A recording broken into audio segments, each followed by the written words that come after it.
Parsel parsel eylemişler dünyayı,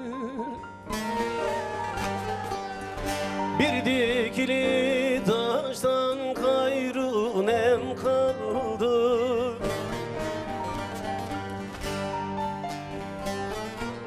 dost gölünde ayağımı kestiler.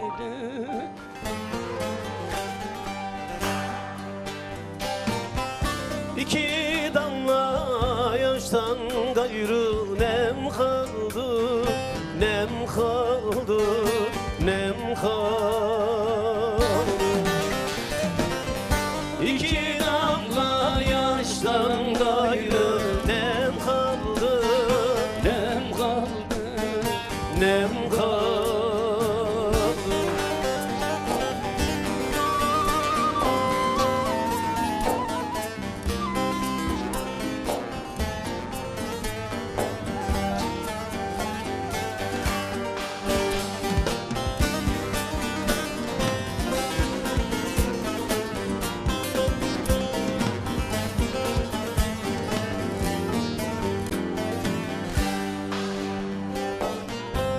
Padişah teylem çeksem otursam,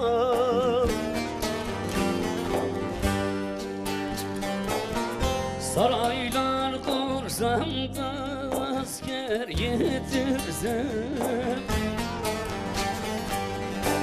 hediyem yoktur ki dosta götürsem.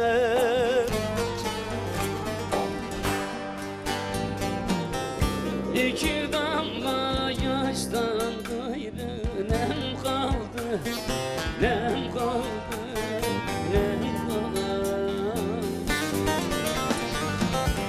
İki damla yaştan gayrı nem kaldı, nem kaldı, nem kaldı.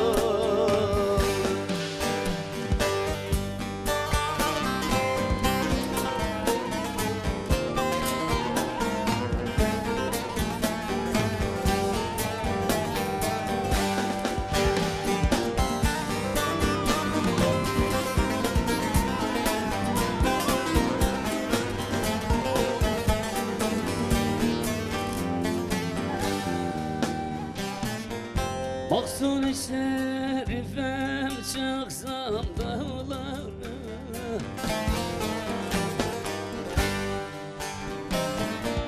Rast gelsem de avcı vurmuş bana,